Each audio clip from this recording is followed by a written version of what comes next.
मसीह में मेरे अज़ीज़ों, आज के पेचीदा ग्रोहों और माशरों में इंसानी खून और जानवरों का खून पीना इब्लीस की रस्मात में बहुत मकबूल हो रहा है। इंसानी खून पीने वाले इस बात का यकीन रखते हैं कि जिसका खून वो पी लेते हैं उसकी ज़िंदगी का आंसर उनमें आ जाता है। ये रस्म हॉलीवुड के लोगों में बहुत आम है। इसी तरह बहुत से सियासी रहनुमा और दुनिया के कई किते इस रस्म में शामिल हो रहे हैं जिससे इब्लीस तक़वियत पा रहा है। मेरे अज़ीज़ों, बहुत से फ़िरके इंसानी और हैवानी खून पीने की रस्मात में शामिल हो रहे हैं और खून की कुर्बानी की हकीकत हमारे सामने उस वक़्त आती है जब खुदा ने आदम और हवा के नंगेपन को ढांपने के लिए एक बकरे को ज़िबा किया। मेरे अज़ीज़ों, बहुत से बुत परस्त मज़हबों में गुनाह के कफ़ारा के लिए जानवरों को कुर्बान किया जाता था। तारीख इस बात की शहादत देती है कि कदीम माशरों में गुनाह के कफ़ारे के लिए जानवरों को कुर्बान किया जाता था। मेरे अज़ीज़ों, तारीख इस बात की शहादत देती है कि कदीम माशरों में गुनाह की माफ़ी के लिए जानवर का खून पिया जाता था। यह रस्म दरअसल यसु मसीह का खून पीने की रस्म की तरफ इशारा करती है। यकीनन एक मसीही होने के नाते हम हकीकत में यसु का खून नहीं पीते, लेकिन हम रूहानी तौर पर उसके खून को पीते हैं। हम इस बात पर यकीन रखते हैं उससे हमारे गुनाह धुल जाते हैं। ये वो खून है जो उसने हमारे लिए कोहे कलवरी पर बहाया था। जब हम यसु मसीह को अपना खुदावंद और नजात दहिंदा कबूल कर लेते हैं, हम जिंदगी पाते हैं। फिर हम में मसीह का किरदार जाहिर होता है उसके उस खून की कुदरत से जो उसने कलवरी पर दिया। जब लोग इब्लीस की रस्मात में शामिल होकर इंसान या हैवान का खून पीते हैं तो वो समझते हैं कि अब उनके अंदर उस इंसान या हैवान की ज़िंदगी का अंसर शामिल हो गया।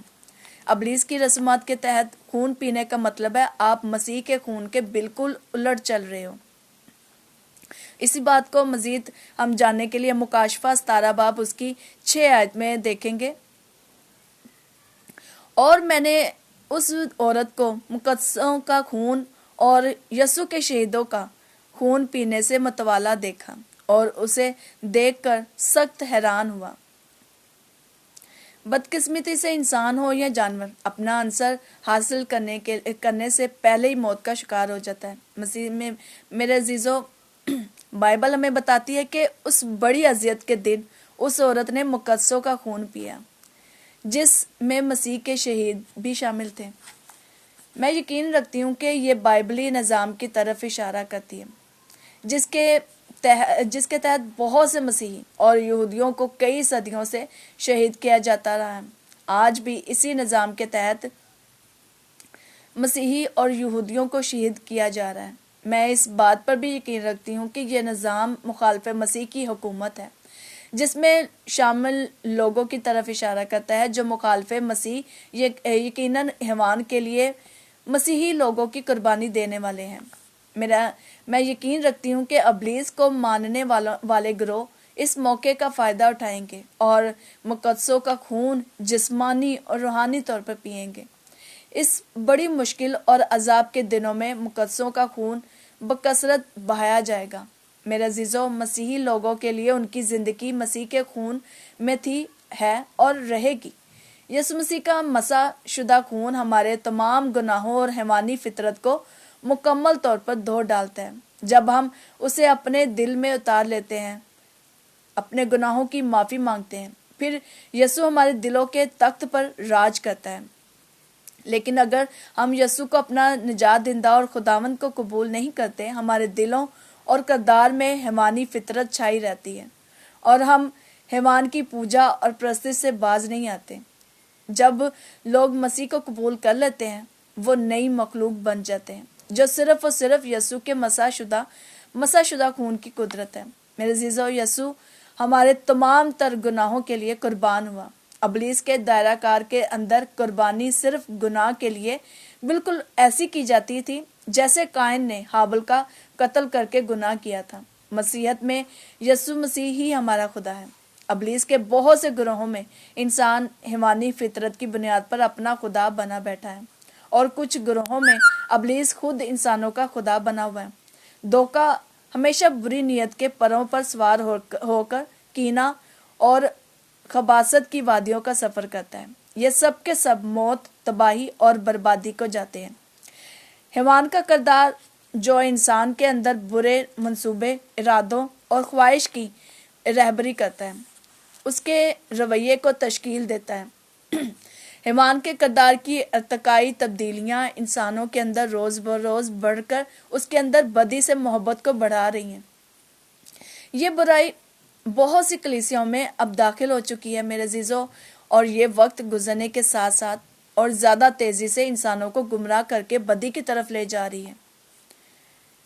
اور مسیحی ہوتے ہوئے اب یہ ہماری ذمہ داری ہے کہ وقت کو غنیمت جان کر اپنے نجات دہندہ کی اطاعت اور وفاداری کریں۔ وہ قربانیاں جو یسوع کو پسند ہیں، جو ہمیں مسیح کے قریب لے جاتی ہیں، وہ ہونٹوں کی قربانی اور شکر گزاری ہے کہ ہم یسوع مسیح خداوند کے شکر گزار ہوں۔ ابلیس یعنی حیوان کے پیروکار جو قربانیاں پیش کرتے ہیں، وہ ان کے بدی سے بھرے ہوئے دل اور دوسروں کی موت ہوتی ہے۔ ہم جو ایک مسیحی ہوتے ہوئے تاج پہنتے ہیں، وہ زندگی کا تاج پہنتے ہیں۔ بدی سے بھرا ہوا دل اپنی اور اپنے ارد گرد پائے جانے والے لوگوں کے لیے تباہی کا سبب بنتا ہے، یعنی وہ اپنے لیے تو موت کا تاج پہننے کا مشورہ دیتا ہے۔ میرے عزیزو، حیوان کا پیروکار بننے کا مطلب ہے تباہی اور بربادی ہے۔ وہ تمام جو حیوان کی فرما روائی قبول کرتے ہیں اور اپنے دل پر حیوان کی چھاپ لیتے ہیں، وہ دراصل موت کا تاج پہنتے ہیں۔ حیوانی خواہشات انسانوں کے تکبر سے ظاہر ہوتی ہیں، جو کہ ان کے دلوں پر حاکم بنا ہوا ہے۔ حیوان کے کردار کی خصوصیات انسانوں کے اندر برائی کو بڑھاوا دیتی ہیں۔ میرے عزیزو، جہاں کئی انسانوں میں حیوانی خصلت نظر آتی ہے، وہ اس کے کردار کی خصوصیات جو کہ ہمیشہ تباہی اور بربادی ہے کی وجہ سے ہوتی ہے۔ گناہ گار انسان اپنی زندگیوں کی قربانی حیوان کے سامنے پیش کرتے ہیں۔ جب ایسے لوگ مسلسل ایسی رسومات کرتے ہیں تو ابلیس کی سلطنت بڑھتی ہے اور وہ مزید خوشی محسوس کرتا ہے۔ دوسری طرف جب ہم اپنی زندگیاں مسیح کے تابع کرتے ہیں، اس کی وفاداری کرتے ہیں، روزانہ اس کے حکموں کو مانتے ہیں، اس کی ستائش کرتے ہیں، اسی طرح ہمارے اندر مسیح کے کردار کی خصوصیات نمایاں ہونا شروع ہو جاتی ہیں۔ آخری دنوں میں جو مسیح کے سچے پرستار ہیں، وہ اپنی اس محبت میں اور زیادہ مضبوط ہو جائیں گے۔ ان کا مزاج ویسا ہی ہو جائے گا جیسا مسیح کا بھی تھا۔ مسیحی ہوتے ہوئے ہم مخالف مسیح جو کہ نقل ہے، اس کے مقابلے میں حقیقت اور اصلی ہیں۔ مسیح کے جیسا ہونا ابلیس جو کہ بربادی اور موت ہے جیسا ہونے سے 1000 درجے بہتر ہے، کیونکہ حیوان کی پوجا کا مطلب ہے موت کا تاج پہننا۔ میرے عزیزو، ہمیں آج اور ابھی سے اپنے آپ کو مسیح کے تابع کرنا ہے، اس کے نقش قدم پر چلنا ہے۔ جب ہم اس کی ستائش کریں گے، اس کے حکموں کو مانیں گے، تو مسیح کے کردار کی ساری خصوصیات ہمارے اندر تک خود بخود سرایت کرنا شروع ہو جائیں گی۔ محبت اور پاکیزگی سے ہم لبریز ہو جائیں گے، کیونکہ مسیح کے سچے پرستار بننے سے ہمارے اندر محبت اور پاکیزگی میں مضبوطی آتی جائے گی۔ خدا ہم سب کو روز دعا کرنے، بائبل پڑھنے اور اس پر عمل کرنے کی توفیق عطا فرمائے۔ آمین۔ خدا آپ سب کو بڑی برکت دے۔ مسیح میں آپ کی خادمہ ثنا منور۔